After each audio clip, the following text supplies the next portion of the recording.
I'd like to welcome now Lorna Dueck to come and speak to us. Lorna has a bio about this long, but the most important thing you need to know is that she's the CEO of Crossroads Christian Communications, and she got her start in Manitoba, right? I mean, what else would you need to know about in between?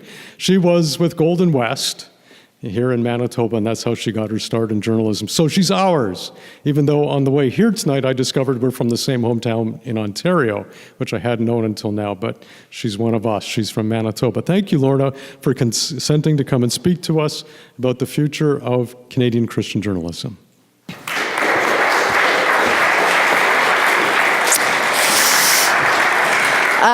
Whoops, that's really loud. Okay, good, you got that. Thank you. It's, do you know you can go all over the place? I live in Burlington, Ontario, and you can fly into any airport you want. I think only Winnipeg has that round circle that says hugs. And if I got time, I'm going to take a selfie on it or something because, you know, there's really something wonderful in the DNA of Manitoba that is not held in other pockets, and certainly not in the GTA, the Toronto area where I live now in Burlington. And I just, I'm thrilled to be back, and I'm thrilled to see friends from all the different paths that I had in Manitoba. And I couldn't think of a better place to have really, let's call this a foundational, formational talk about why we are going to dig in on Christian journalism and not let it go. And Harold, you are a pioneer. It is wonderful. I think we just need to say that one more time. That is just...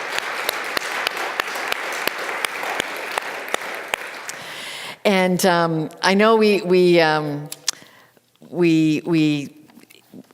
are all wondering what is going on, and it kind of reminds me is Christian journalism dying? Is the print medium of our Christian stories and identity dying? It reminds me of the stories of the two hunters who went out to hunt, and they were rustling away through the woods, and one of them grabs his throat and loses his breath, and boom, and it looks like he is stone cold out, and his friend is trying to revive him and trying to get this thing trying to get his friend back, and just can't get a pulse, can't get anything. And he finally calls 911. He realizes, I gotta call 911. And he calls 911 and he says, I'm hunting with my friend and he's collapsed and he's turning blue and I can't get him back and I'm pretty sure he's dead. And he's all panicky. And the 911 operator just says, calm down. Let's just, first of all, make sure he's dead. And so guy puts on his phone, goes back to his friend, wrestles around, all of a sudden you hear, bang! Okay, he's dead. What do I do now? The present state of faith-based media in Canada is not dead. It's not dead. It's not dead.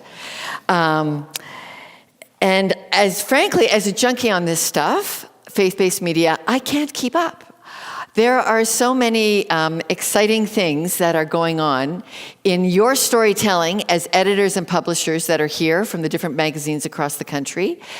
I can't keep up. I had to even confess I can't even keep up with John Longhurst on this wonderful new project he's on at the Winnipeg Free Press.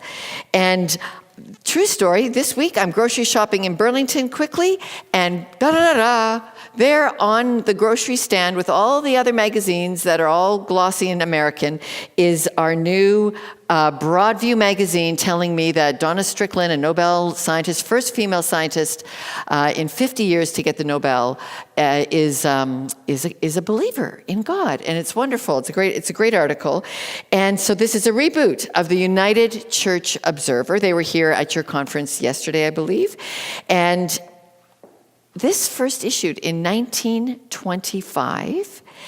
And it has a paid circulation rate now of 60,000, and 60,000 plus newsstand sales, like I bought mine.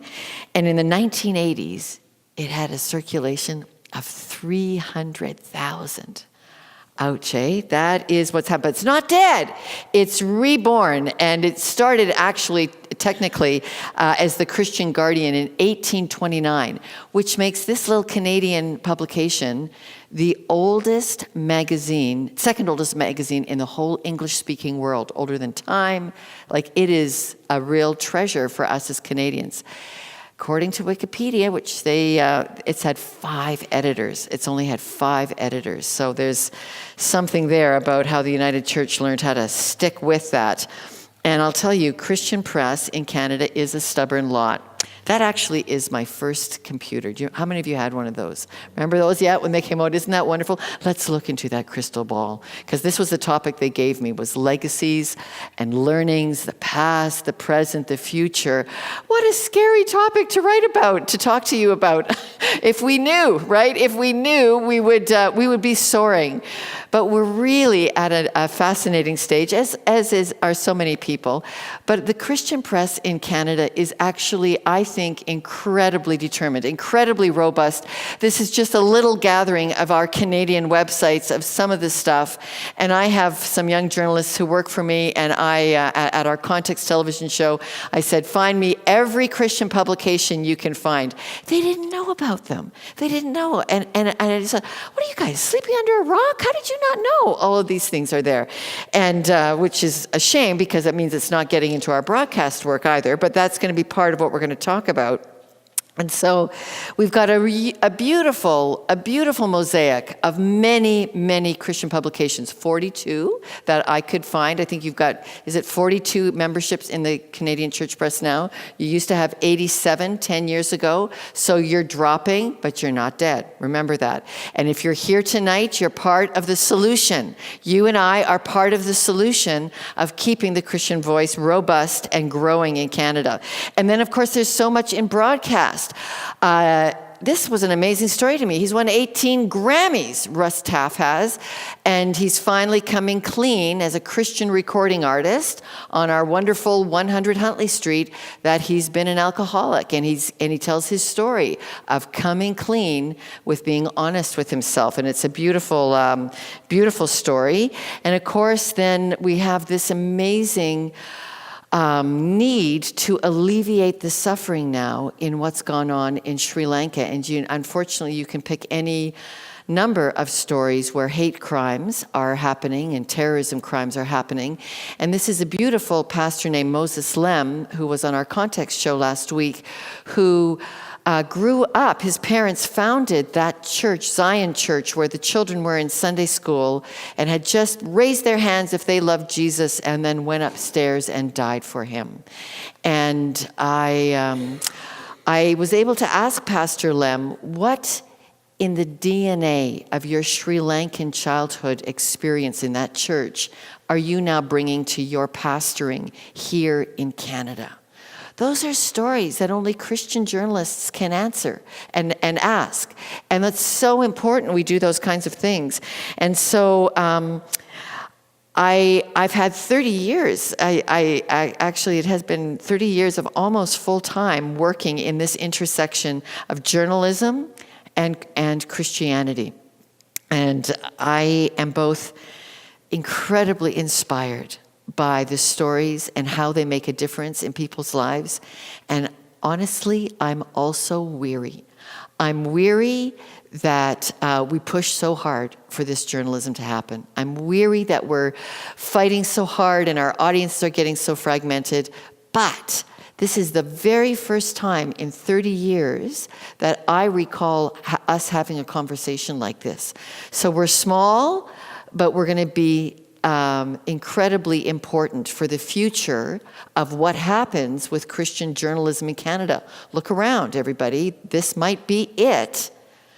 Us and our contacts, our voice and where we roll, we have a very important role on how these kinds of stories and this kind of work will continue in Canada. So, weary, both delighted, all of those mixed of emotions. Here's what motivates me. Here's what motivates and inspires me to speak to us about the future. It's Proverbs 1:21 and 20 and 21.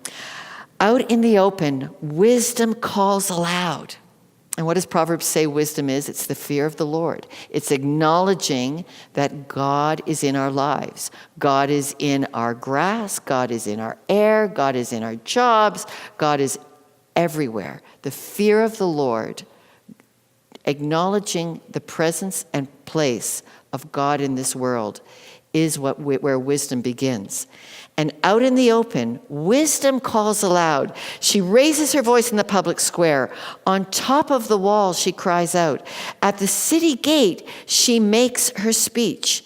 Christian media exists because it comes from the heart of God for the human race. It's part of that megaphone of wisdom on the city wall. It's God's idea first. It's God's idea first that the wisdom of God gets known. And on top of the wall, she cries and makes her speech. I just love it. And it's clear when you go through Proverbs, but just stop yourself in Proverbs 1, and it is so clear that that God greatly desires the world to be hearing from its creator. It's God's wish for the human race. It's God's wish, and Proverbs 1 is rich with verbs of how God hopes we will engage with wisdom and go back and forth. And what does it say in Proverbs 1:24? No one pays attention when I stretch out my hand. So we're in great company. We've got failing subscriptions. We're stressed out about how we're going to get our audiences. Proverbs 1:24. Maybe just make that our motto. No one pays attention when I stretch out my hand. And yet God never stopped. He doesn't stop today. He doesn't stop tonight. He will remind us again and again with stories, because that's what God's all about. Hebrews 10:24, be about the work of encouraging each other to do good things, to be in good things. God wishes wisdom would help us. And God's wisdom is found in how God's people are living out their lives. So that's why our journalism is important. That's why getting on the ground, asking questions from a worldview shaped by God is so critical. And it matters to Christianity that you give it a voice at the city gate. Like, I was bugging John, and I sometimes get in trouble about this. I am thrilled that he was able to put together a funding package to get the Winnipeg Free Press to finally be the first newspaper in Canada again to have a religion page. Isn't that amazing? And that was self-funded by John, because the Free Press was so busy putting its money, small as it was, it's a very sacrificial independent newspaper, but you have newspapers like the Free Press and others having cannabis reporters, but we cannot have a religion reporter funded in this country unless we do it ourselves. Yes, that is the state of Christian journalism in Canada. And I'll bet half of you in this room at least are financial supporters of those of us in Christian media. And it will not happen without you. And I just want to say a huge thank you to all our Christian donors here who keep media going, because that's what makes it happen. So it matters. It matters that people have an interaction with God through the lives and stories of other people. It matters that Christianity asks who, what, where, when, why. Do we interact with principles that we have from God? And what difference could it make on a situation? So I think we should talk first a few lessons from the past, and I'll try not to stay here too long. I love the past. It enchants me. It just comforts me, enchants me, and I think that you'll hear me quote a few people, and I'll forget some other people. And my first job actually here in Manitoba, and I was exiled from Ontario to Winkler Bible Institute by my father in 1977. And I wanted to be a journalist, and he thought that was a shameful profession for his daughter. He thought that was a terrible idea. And he said, the only career you need is to go to Bible school, learn to be a good submissive wife, and marry a farmer. And I went to Bible school, and I married a farmer, and I always tell them 2 out of 3 is not bad. And At the end of Bible school, one of my professors, Mr. John Gosen, said to me, "What do you want to do with your life? You've got quite a bit of determination." I said, "I want to be a journalist, but I don't know how." I got sent to Bible school instead. And he wrote a name down on a piece of paper, and he said, "Tell this man I'm sending you." And so I looked up that phone number, and that was before there was Google. So you just, was a mystery phone number, and it was it was Mr. Elmer Hildebrand, who owned Golden West Broadcasting. And so what a great first contact to get. And I was the first female news reporter that network hired. And that was all a very good thing. And Elmer is still a tremendous mentor to me, because there's quite a difference between print in this country and broadcast.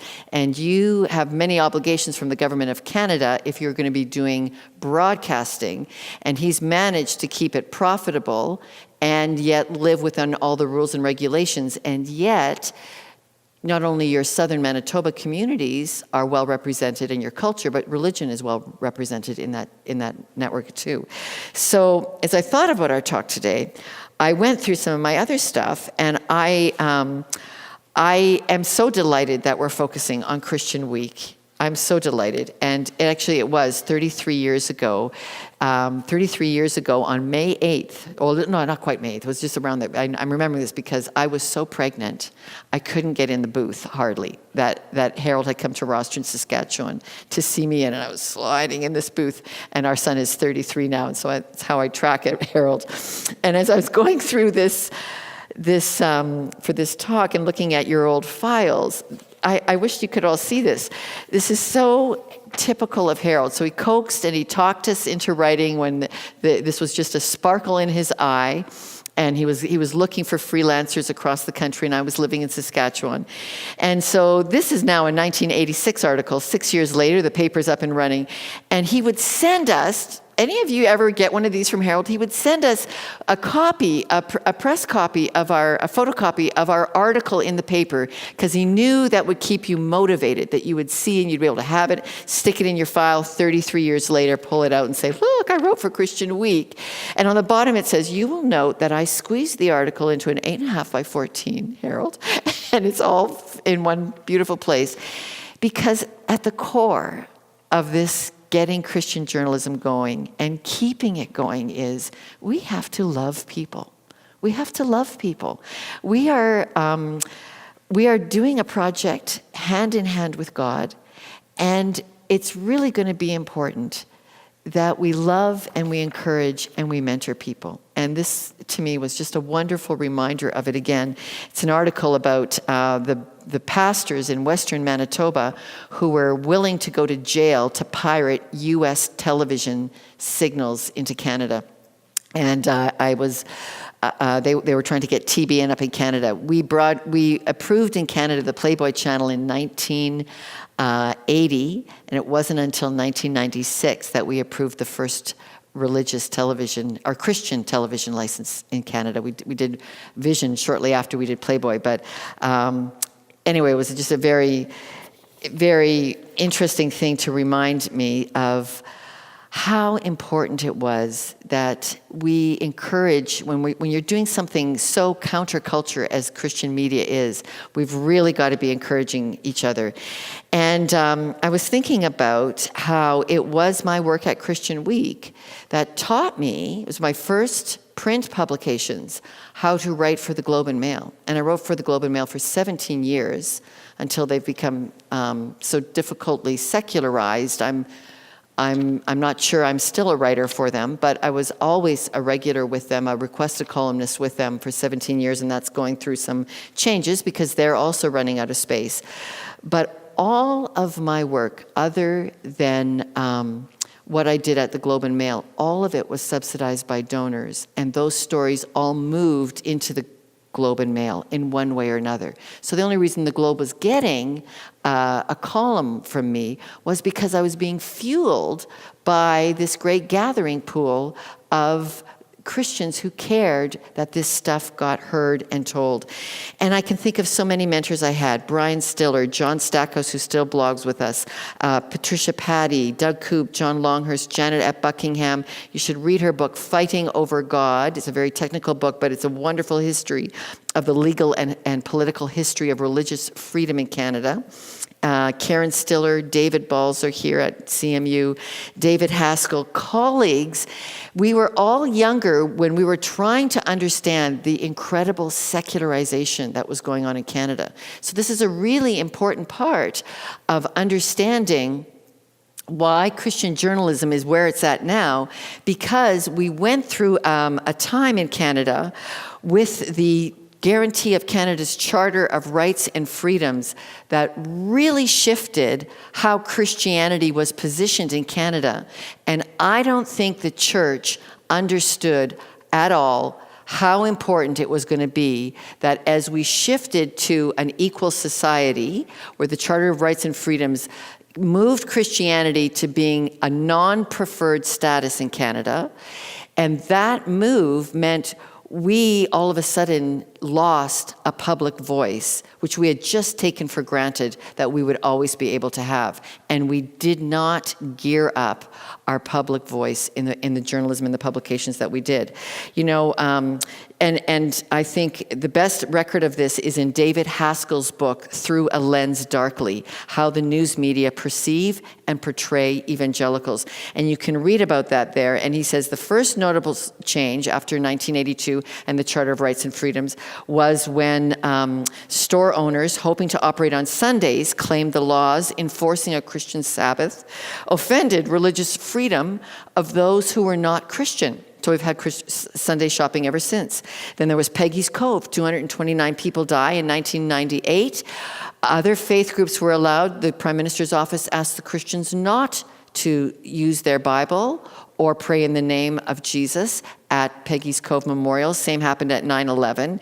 And all of a sudden, those kinds of overreaches from the government trying to work out the Charter of Rights and Freedoms became a chill on religion. And I know that because along with those other colleagues, I was pitching into secular publications all the time as a writer, trying to get stories told. And I think that chill affected all of us, and it was certainly why I chose to go into full-time Christian journalism for Christian organizations, because I felt at least we will get the story told.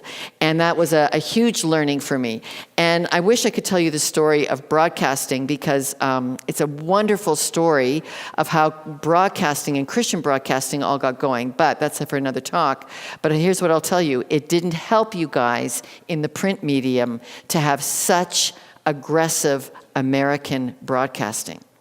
And Billy Graham, bless his heart, was the first who began paying for primetime Saturday night. And once the broadcast community realized Christians could pay their own way, the whole Christian journalism story started getting kicked to the curb even more so. And so the broadcasters cast a huge identity, the American broadcasters, on us as Canadian Christians. And so you had credible broadcasters like Billy Graham and Reverend David Maines, where I'm from at Crossroads. You had flamboyant guys like the TBN people. You had American religious nationalists like Jerry Falwell. And then you had hucksters even like Jimmy Baker and the PTL Club. And our friend Brian Stiller at that time was just stepping into creating that umbrella group for the evangelicals in Canada. And he realized, I asked Brian about this, getting ready for this. He said, when I took up that desk in 1983, his American friends said, don't start a TV show and don't start a magazine. And Bill Flederis is here with Faith Today, who is that magazine that Brian started at that time. And what Brian found was he had no choice but to get into the media because Jerry Falwell's reputation was so big in Canada. Everybody, and all those other American broadcasters, they were so big in Canada, there was no choice but to try to give a voice to who the evangelicals were. And Brian's dream was to make that the evangelical Macleans, I remember. And so broadcasting deeply affected how Christianity moved it all through. But for the sake of time, let's just shift to the present state. Everybody's a publisher now. Everybody's a publisher now. I'll go publish the hug rug or whatever. And there's so much information hitting people that we're just in a new day for finding our audiences. Here's some of the scariest things to me about everybody being a publisher now. India's current election, WhatsApp. It's being responsible for killings. It's skewing election choices. It's burning villages down. And it's a hate-filled campaigns that are completely possible through our social media fuels. I didn't believe it until we went on the ground to the Rohingya at Cox's Bazar with Context Television. And I couldn't believe that Facebook had been responsible for families like this being burned out of their villages and having horrific rapes and crimes that were just unbelievable. And because communities could gather around hate-filled messages, they could mount a massive countrywide campaign about hate on this. And Art and Leona are here. They've been part of supporting our journalism that allows us to go to places like this. And Art could give you much more background on just how broken democracy is becoming because the importance of journalism is absolutely getting fractured and blasted apart with everybody becoming a publisher. And more than ever, we need Proverbs 1:20 and 21 of wisdom climbing on the walls. And we were thrilled to have Bob Ray appear on Context, where he said, the key thing to do is to keep the facts alive, which is what good journalism does.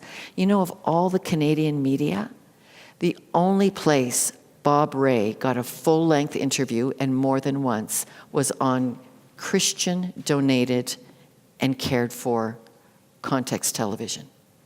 How can that be? You've got 900,000 people homeless, and this distinguished Canadian, this distinguished Canadian cannot get a full-length interview and explain the story. The key thing, he said to us, is to keep the facts alive, which is what good journalism does. The next step is, well, do we know what we know, and then what do we do? What do we do? And it's that kind of journalism we've got to keep alive. And we are thrilled to have Professor John Stackhouse now at Crandall as our Context blogger. And what he says is, too many Christians, too many pastors focus on a highly individualized piety. And we aren't caring about are people really getting the wisdom they need? We had a great challenge from Kathy in Vancouver this morning session where we talked about survival. And she said, we didn't talk about getting Jesus out. We've got to stop the self-focus, and we've got to look at what does the world need from us. And healthy journalism, not just Christian journalism, is in great crisis because all journalism is a key lifeblood for democracy. And so you may have noticed in this year's March budget, there was a $360 million federal tax credit that has been given for Canadian journalism. And Brian and others of us, we may have a chance at it. I don't know if we'll be able to qualify if we're not for profits. But the government is going to start paying for 25% of newsroom salaries if you can prove that you are contributing to social building in Canada. And as a subscriber, you're going to be able to get a $75 refund if you've been spending enough on Canadian journalism. So I guess I just want to say, more than ever, what we continue to need is Christian journalism that serves us by telling us more, tells us what the other markets aren't telling us, and tells us stories that we're not hearing from others. It matters that your denominational community knows what each other is doing, how they build each other up, how they take care of community. Community is small. It needs to be built together. And we need to interpret those stories in a deeply Christian way that provokes us to love and to do good deeds of Hebrews 10, verse 24. And that kind of journalism needs to be ultimately very, very reliable. And we need to collaborate. So I guess in closing, I just want to say we need CPR. Collaboration, presence, and we absolutely need to reimagine how we're going to do this. We've just finished going through this exercise on December 9th. We launched a streaming service. Maybe some of you got a card for it tonight. It's called Castle, and we are building a place where we hope all Christian video content can get put together. We have 675 unique pieces of video in this so far. We started in December. We've had about 6 million views on it. We've had 3,000 paying subscribers. We're going to have to really figure this out.